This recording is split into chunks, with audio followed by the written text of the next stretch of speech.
Series A Dhamma Talk number 9.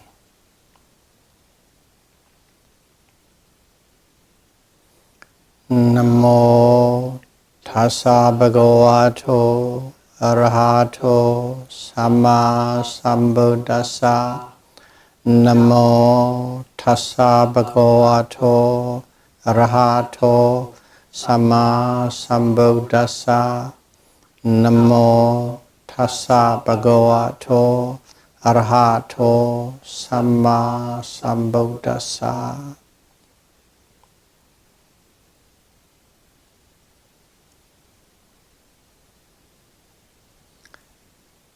Today we are going to discuss about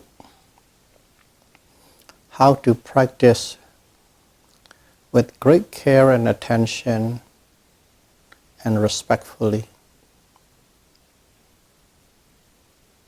So, what does it mean by practice respectfully?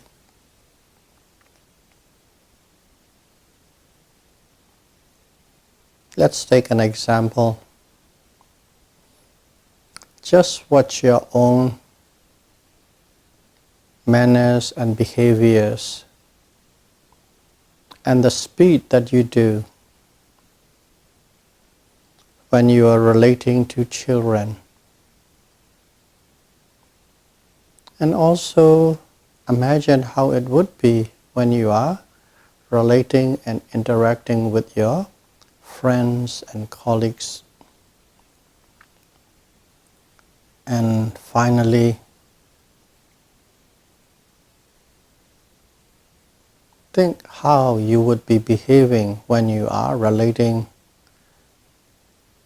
with your boss or CEO of your company.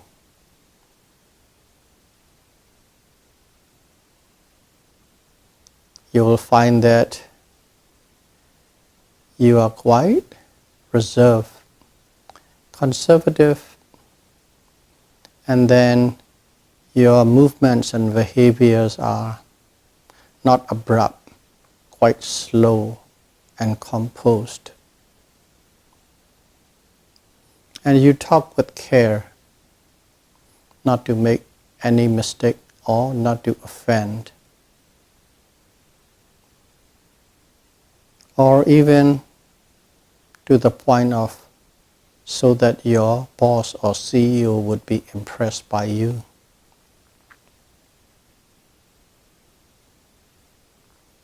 So there are 3 modes of manners on 3 different levels of people.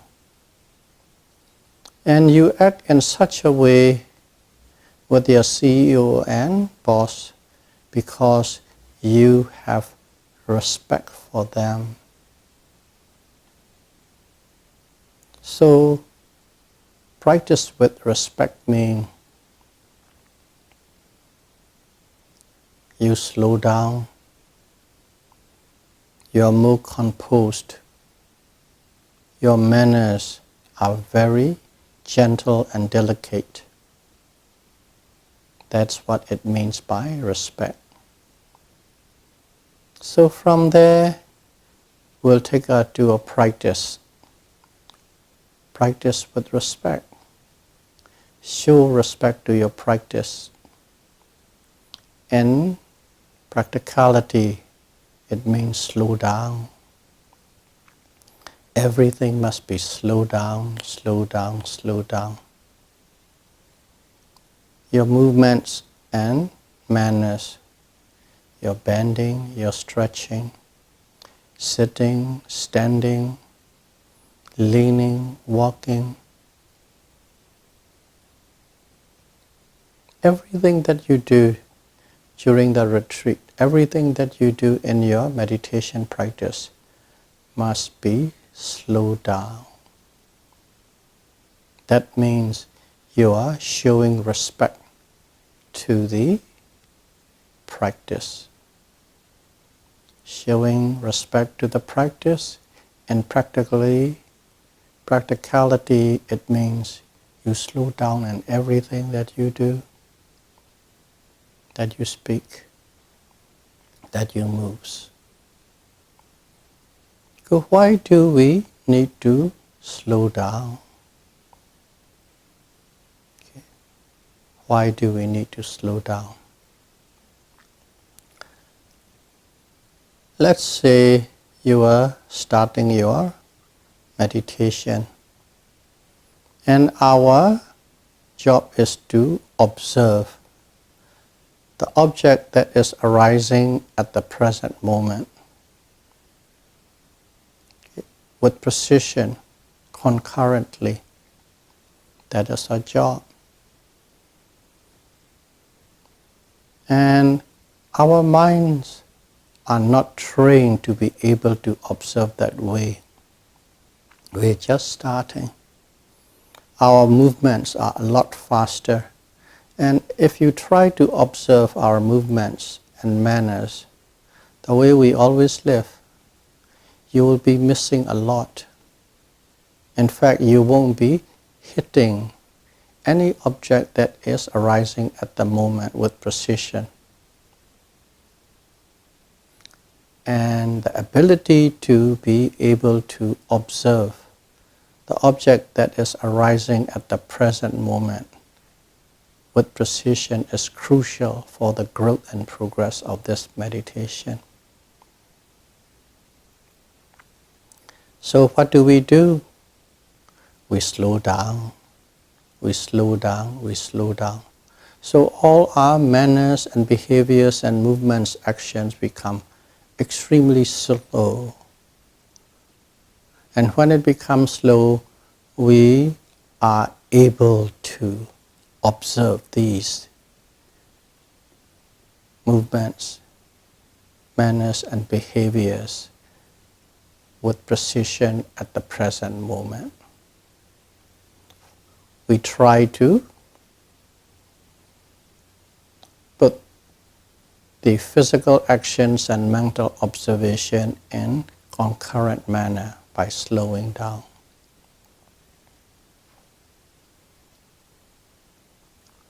How slow do we need to go? Our teacher, great Venerable Mahasi Sayadaw, gave us an example. One must slow down as if like a person who has a serious back injury. One who has a serious back injury, whichever way he moves, there's a pain. If he moves abruptly and suddenly, it will become worsened. So that person moves very, very gingerly. He would never think or do of moving.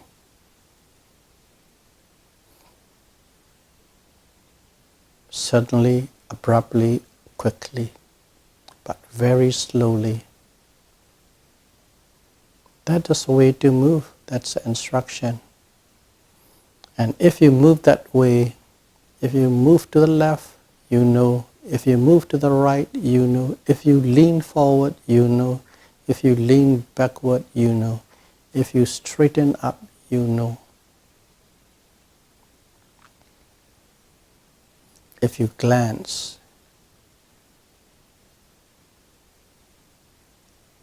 on an object on the right side, the turning and the movement of your head and eyes, you know.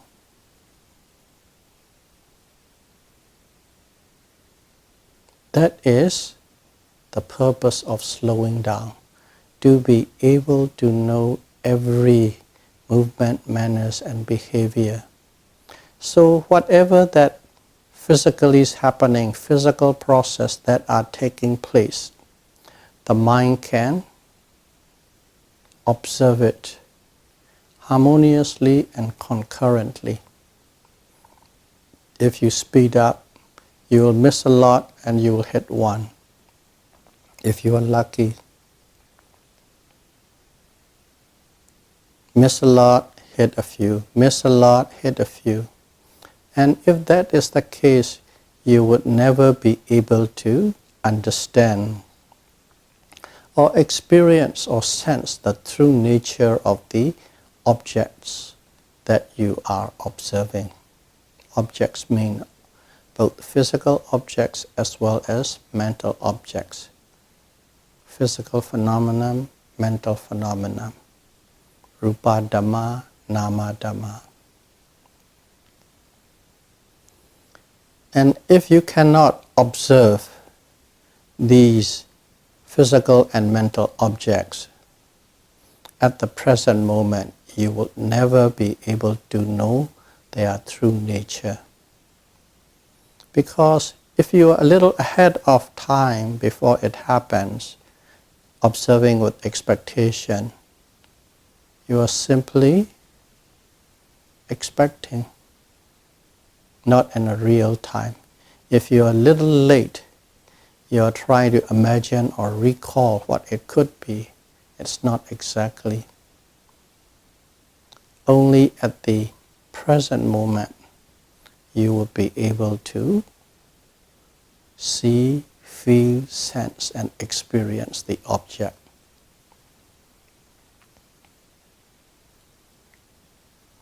So that's why we slow down in every movement, manners, and behavior. The purpose is so that we would be able to follow and observe every object that are arising at the present moment, one after the other, without any breaks, in sequence. Nothing's missed. Now you know why we need to slow down. And we slow down and we slow down so that our observation and the events are concurrently happening. That we call it practicing with respect. Because whichever, whatever, whoever we respect, we always relate with composure, with full attention, with care, nothing abrupt, nothing wild, nothing sudden. Okay, that much will give you a understanding on how to practice with respect. And now we have to practice this also with great care and great attention.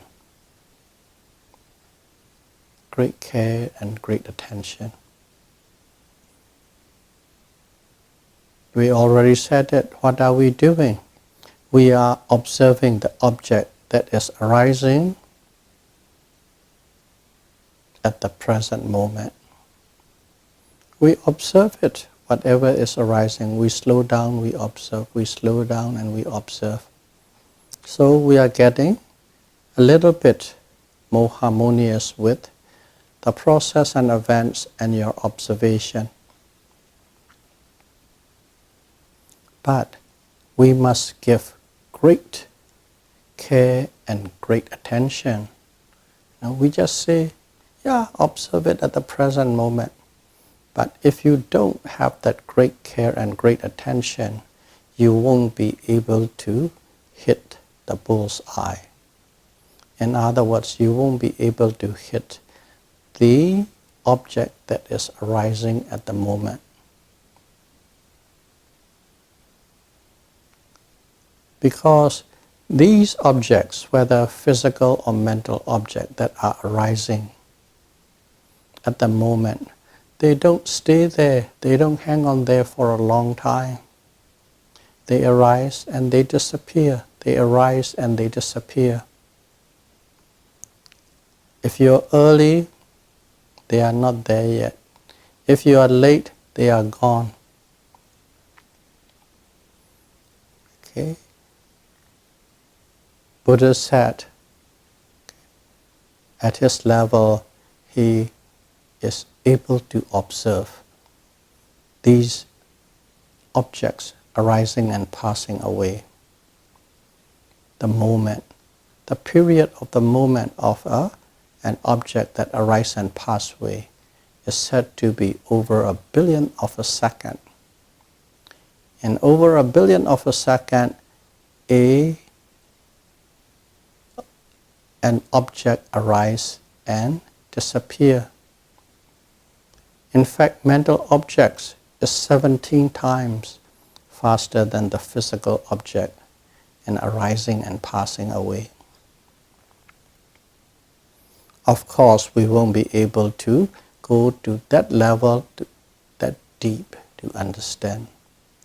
But still, with the ability of our mindfulness and how mindful you can be,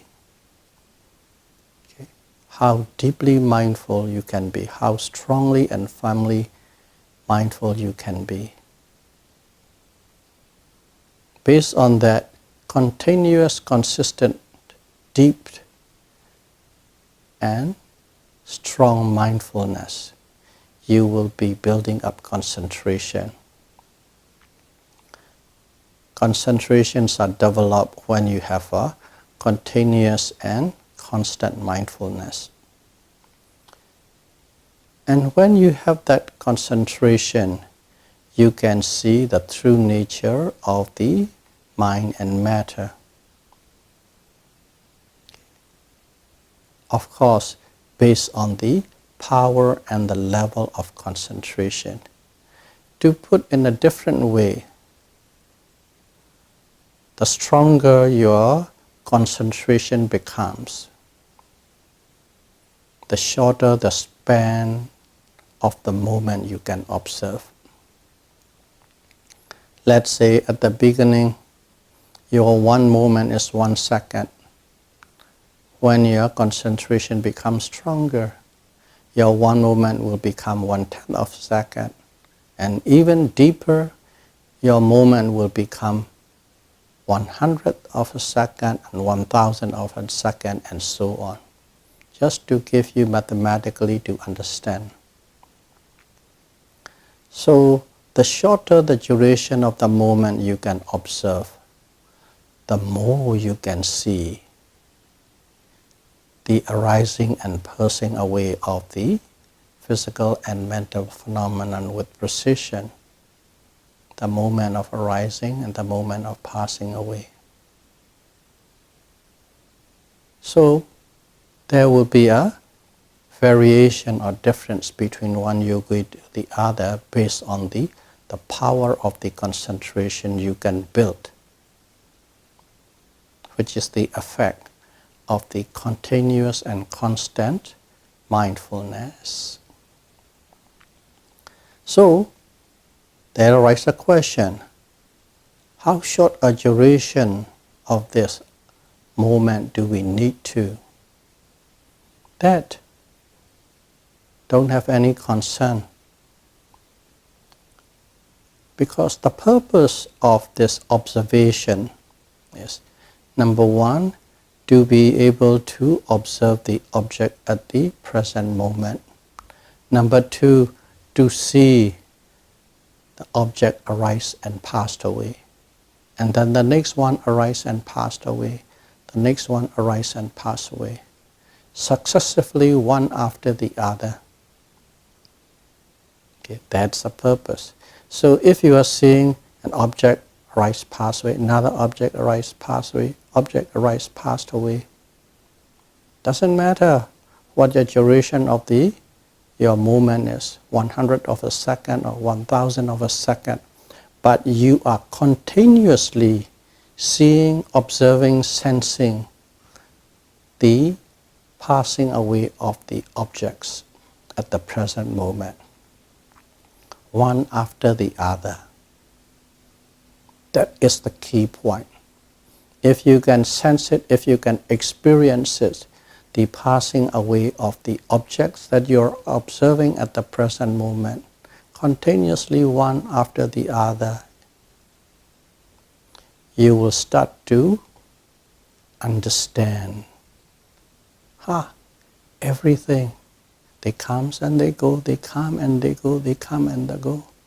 Physical objects comes and go, mental objects comes and go, thoughts come and go, emotions come and go, pains comes and go, everything comes and go. It is right under your nose. They are disappearing, disappearing, disappearing, disappearing. That understanding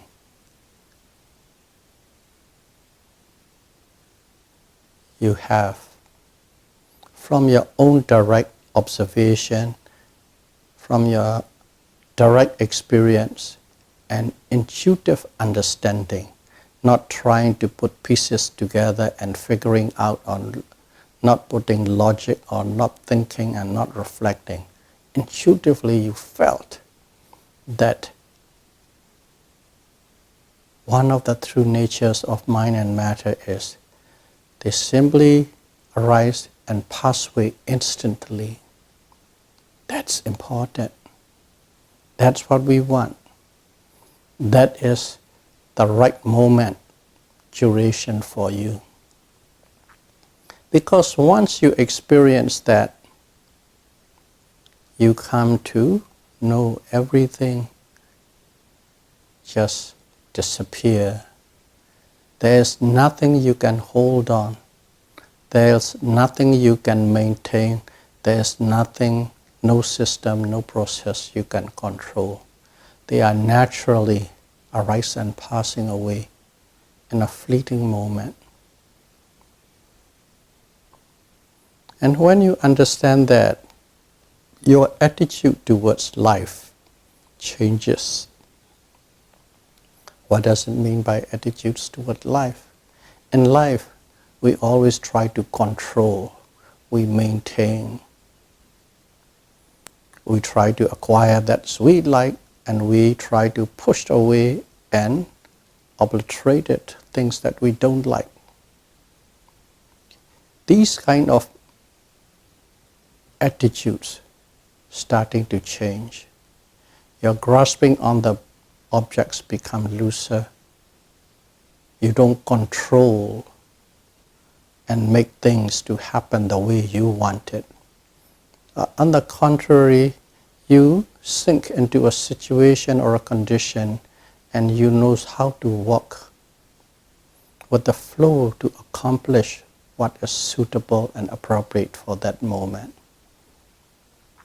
That kind of attitude, without anybody telling you, without training yourself to do that way purposely, it simply happens because the understanding that you have from the practice, everything truly passed away, nothing is forever, nothing can be held on. That experience, that insight, that wisdom automatically changes or streamlines your attitude, how you are relating with the world around you. So that is the benefit. You will face things with less trust. That's the first and foremost. Okay, so let's go back to this moment again. This moment. Okay. You are observing the object at the present moment. And this object that is arising at the present moment never exists before that moment. As it never exists before that moment, you can't imagine, you can't project, you can't recall anything about that object. And also, as soon as it arises and disappears, it never is. So later you cannot try to figure out how it exists because it is gone into oblivion. Only when a set of conditions are in place, something arises.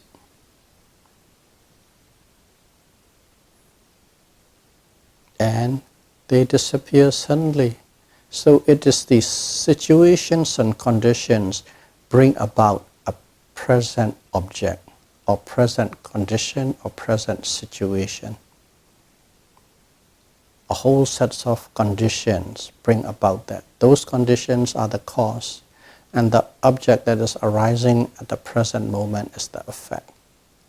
And you're observing that effect. That effect, it arises and simply passed away. Buddha gave us an example.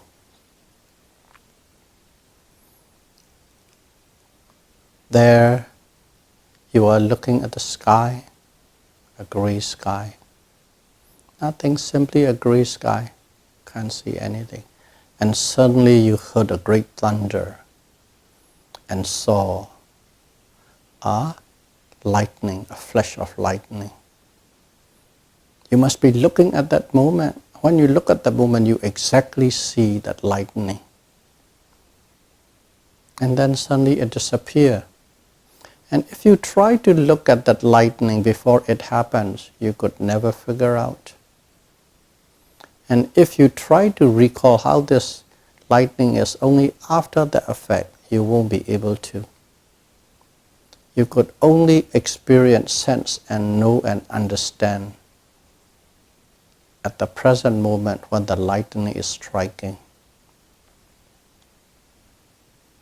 And this lightning, it never exists before it comes to be at that present moment.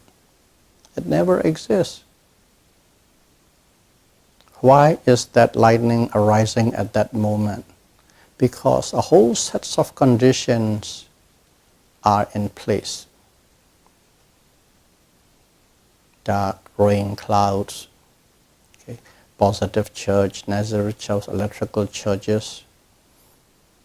And all these things, when they are, certain conditions are met, lightning happens.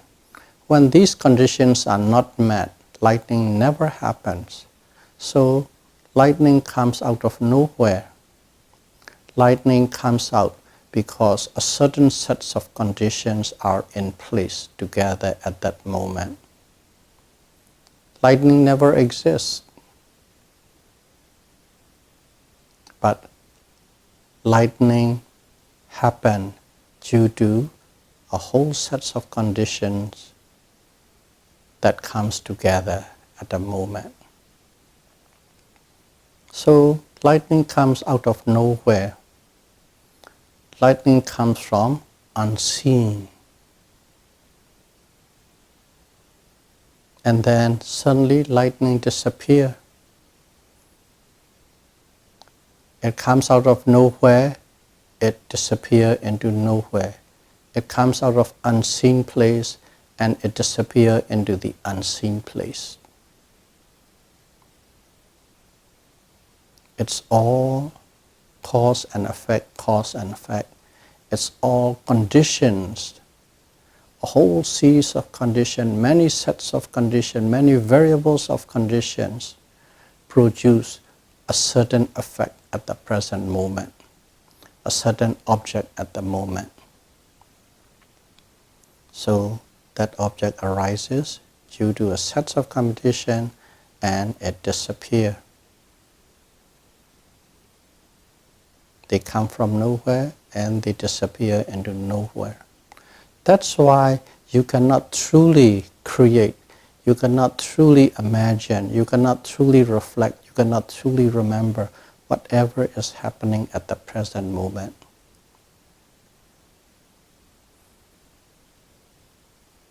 For that reason, it is critically important to be able to observe whatever object that is arising at the present moment, because only then you are face to face with reality, with true existence, which lasts minute moment.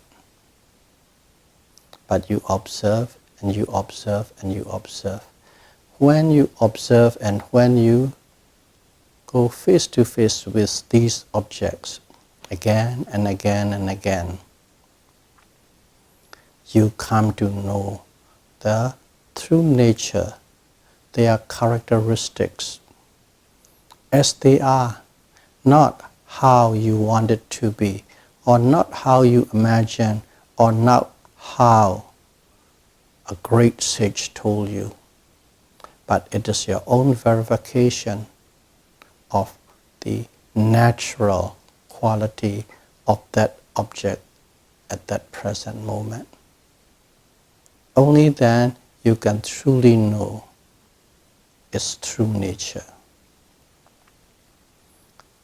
And when you through its true nature, you know that object as it is. That's what it means by as it is. No extra, no addition, no subtraction. Exactly as is presented and experienced it by you at that moment, present moment.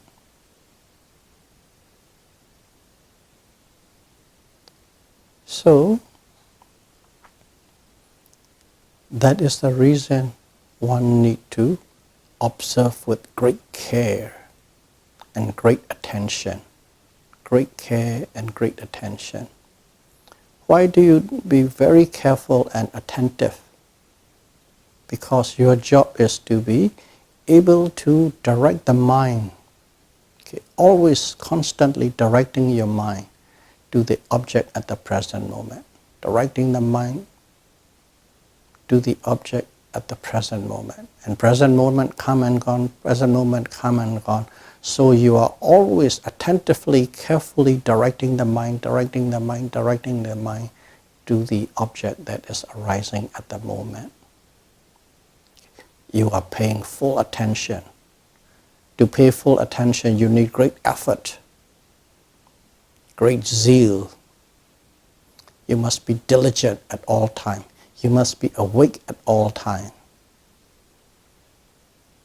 Because you have to direct your mind to the present moment, the object that is arising. Constantly. And if you can pay great attention constantly to the present moment, if you are directing the mind constantly to the present moment, you won't miss any object. That means your mindfulness is strong, firm, constant, and continuous, one after the other. In other words, the momentum of your mindfulness becomes stronger and stronger and stronger. And each moment when you are paying that kind of attention and observing the object closely without missing, at that moment, what happens is you are fixed on it for that temporary moment. Totally fixed on it. If you are not fixed on it, you will miss it. As you are fixed on it, your mind is totally fixed on the object. After you have directed the mind there, your mind is fixed. That fixed moment produces concentration. That concentration is called differently. It's called Khanika Samadhi, momentary concentration. It's very powerful and piercing, but it only lasts a very short time, the lifespan of the object that you are observing. They come and they go. Object disappear. Mindfulness on that object disappear. Concentration disappear. But if your mindfulness is continuous, these concentration also become one after the other, preceding and succeeding and preceding and succeeding, continuous, and they become very powerful. When they become very powerful, they can act like a tool to see through the true nature of the object, whether physical or mental. That's what it is. That's why we said one has to practice with great care and attention so that mindfulness become continuous, concentration become powerful, and see or uncover the true nature of the object.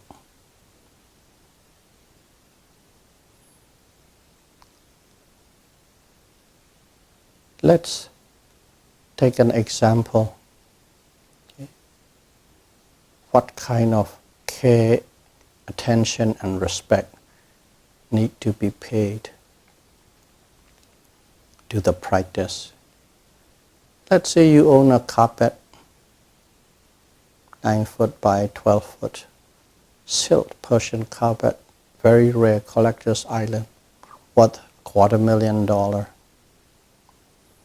But at the same time, you have a situation that you have to carry a bowl of oil, filled up to the brim, scented, colored bowl of oil. But you have to carry it from this side of the carpet to the other side of the carpet.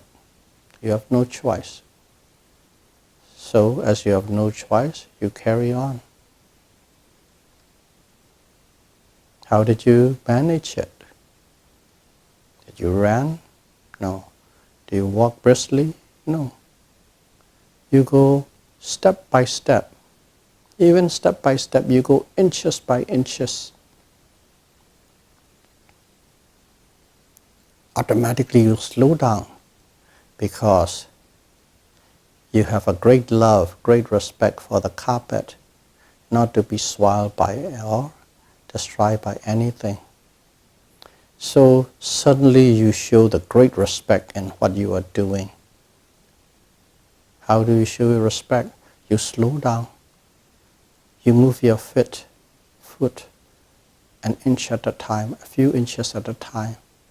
You make sure that oil is not rocking in the bowl and spilling over. The surface is flat, no waves come in. You make sure your hands are steady, you make sure your steps are slow. Your eyes is fixed on the bowl just to gauge whether the oil is going to tip over or flow over. And go inches at a time. And at that moment, you don't even think about how long it will take from this end of the carpet to the other end of the carpet. Time becomes irrelevant. All that relevant is you are directing the mind to one object after the other. The stillness of a bowl, and study the steadiness of your hand, and then the movement of your foot, the position of the body. Successively, your mind is working like a clockwork, because as it is so slow, you can follow and you can coordinate the whole thing. That's how you go to the other side of the carpet. That is a very good example of how one carry out this project with great care, attention, and respect. And this is only for this carpet that you are executing. At that moment when you're observing, you don't think about the carpet anymore. The carpet was originally the major factor that makes you to do it. At that moment, you only care about all movements, manners, behaviors, actions, balance, coordination, so that the oil will not spill over. That's all that you care. That's all that you focus. That's all that you fix. Everything in the world, in your world, cease to exist other than that. In that manner, you practice this rising movement, falling movement, sitting, touching, lifting, pushing, dropping, leaning, bending, sitting, standing, lying down, reaching, and so on. Everything. When you're observing the stretching, only the stretching, stretching, stretching, stretching, as if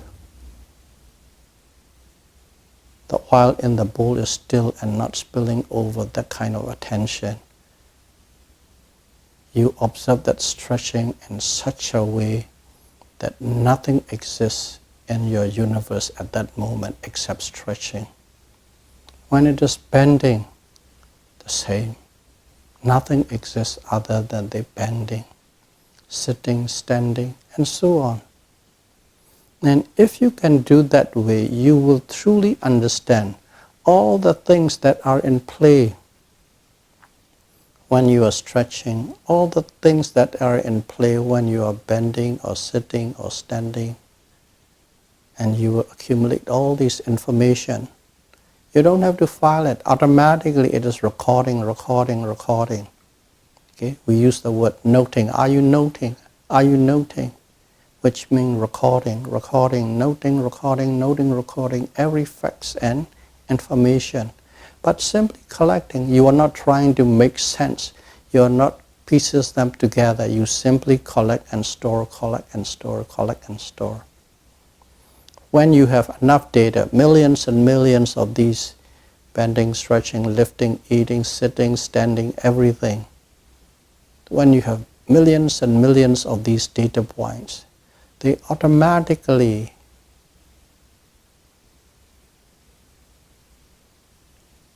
come out with a certain information, which is the common to all those things.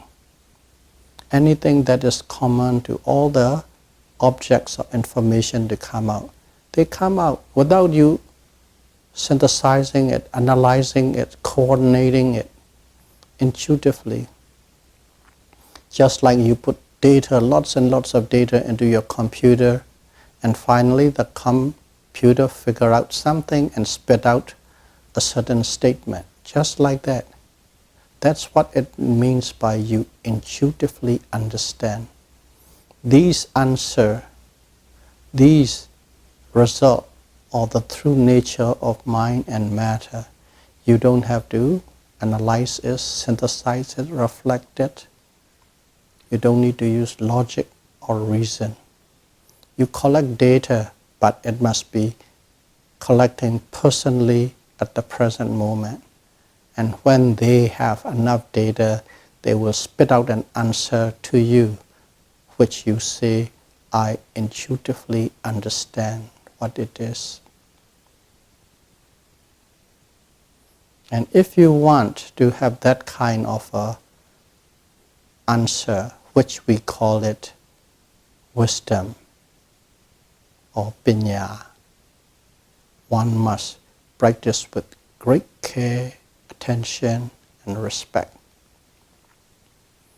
Observe in such a way that only that object exists in your universe at that moment.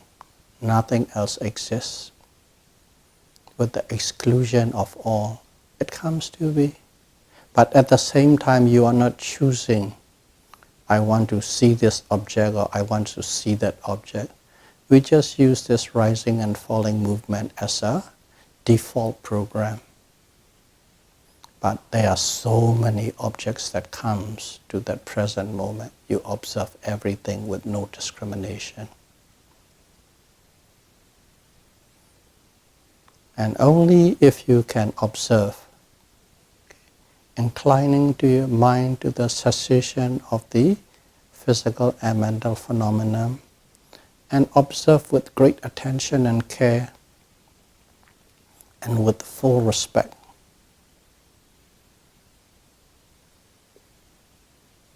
Then you will have the continuous, strong mindfulness,